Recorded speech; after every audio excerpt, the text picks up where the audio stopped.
She held out a single dollar like it was a secret she wasn't supposed to give away, and in that moment, before the engines roared, before the crowd gathered, before 70 bikers shut down an entire stretch of road, everything that followed was already set in motion.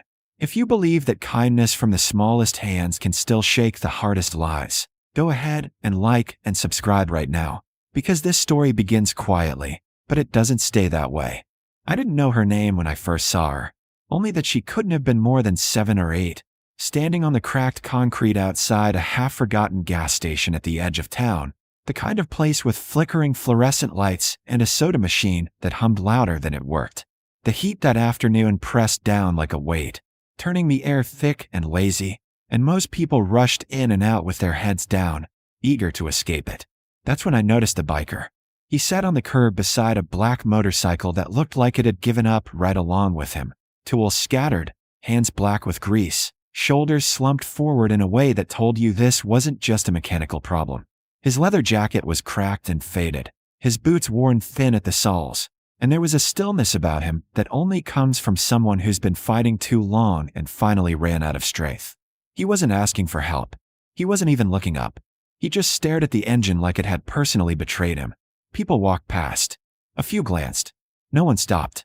Then the girl came out of the store, clutching an ice pop in one hand and a wrinkled dollar bill in the other, her shoes a size too big, her ponytail crooked like she'd done it herself.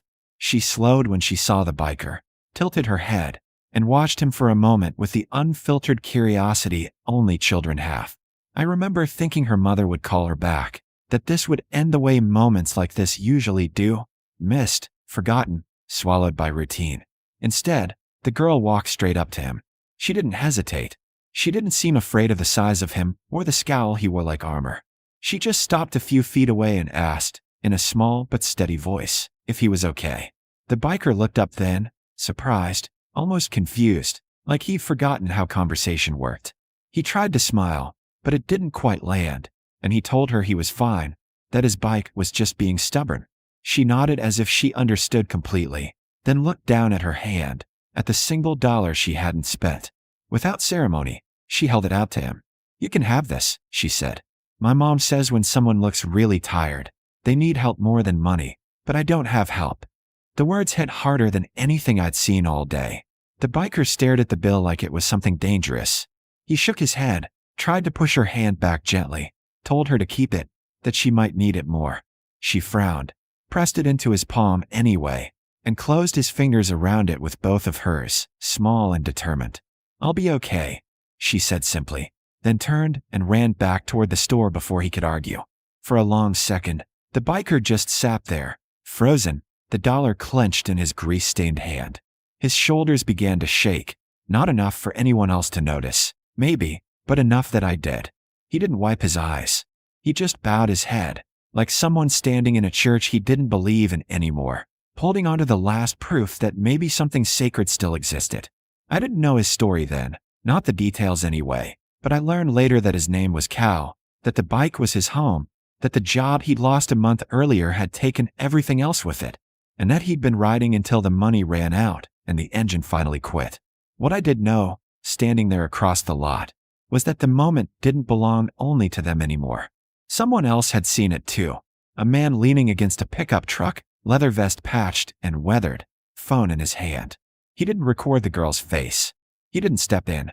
He just captured the quiet exchange, the dollar, the bowed head, and sent it to a place most people never see, with a message that said nothing more than, "Remember this."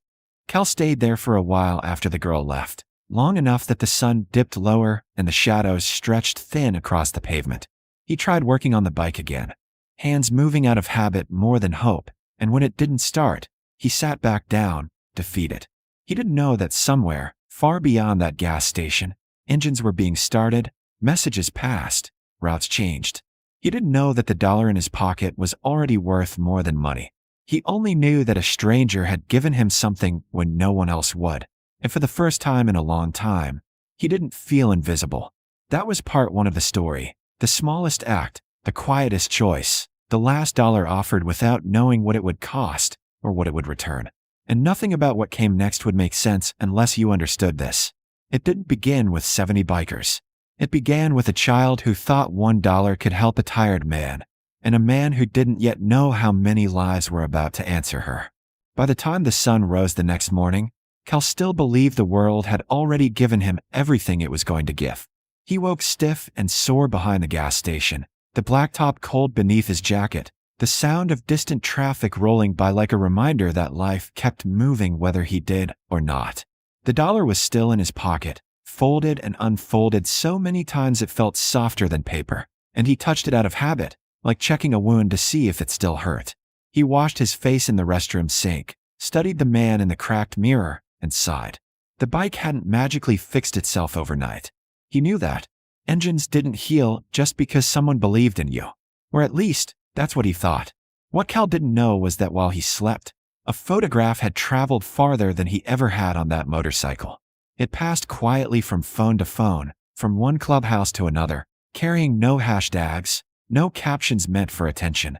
Just a simple message that hit like a gut punch to the people who saw it. A little girl. $1. A biker on the curb. That was all it took. By mid-morning, the gas station felt different. Cal noticed it before he understood it. Cars slowed more than usual. A few drivers stared down the road longer than necessary.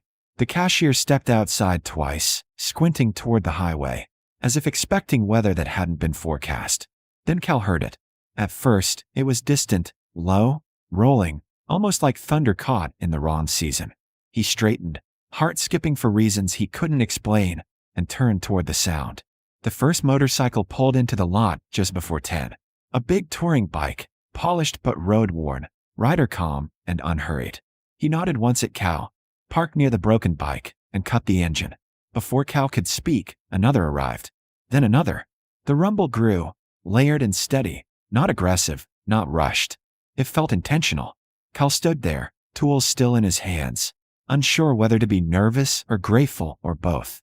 Within minutes, the lot filled with bikes, cruisers, touring rigs, older customs with stories etched into every dent. Riders dismounted without ceremony. No one shouted. No one made a show of it. They moved like people who knew exactly why they were there.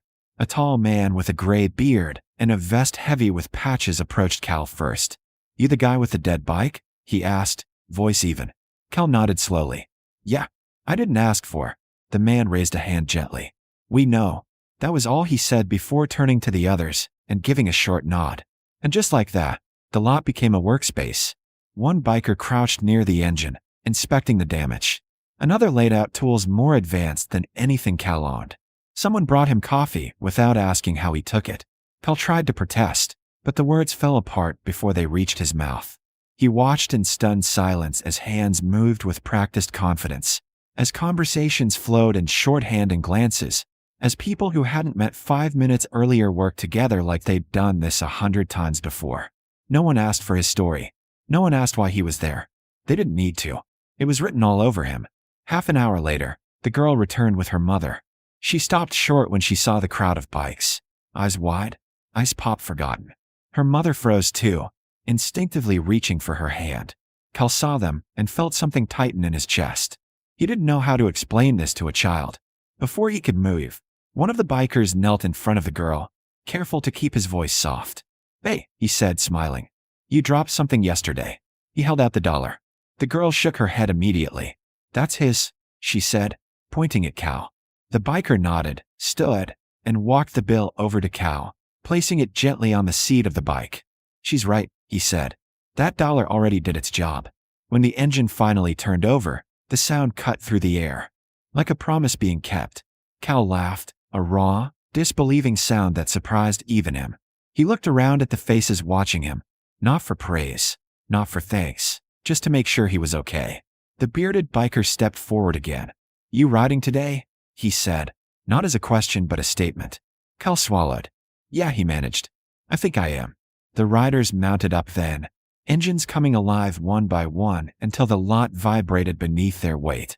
As Cal pulled onto the road, he checked his mirrors and saw them fall in behind him. Not one or two, but dozens, stretching back as far as he could see. They rode with him for miles, then peeled off in small groups. Waves and nods exchanged, until eventually Cal found himself alone again, the road open in front of him.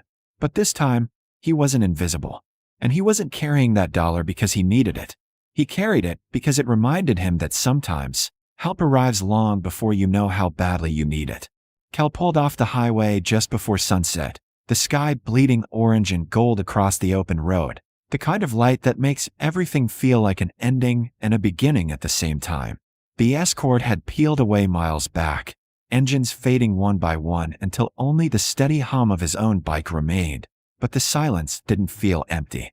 It felt full, heavy with everything that had happened and everything that still could. He stopped at a small overlook, shut off the engine, and sat there for a long moment, hands resting on the tank, breathing in the cooling air. That was when he took the dollar out again.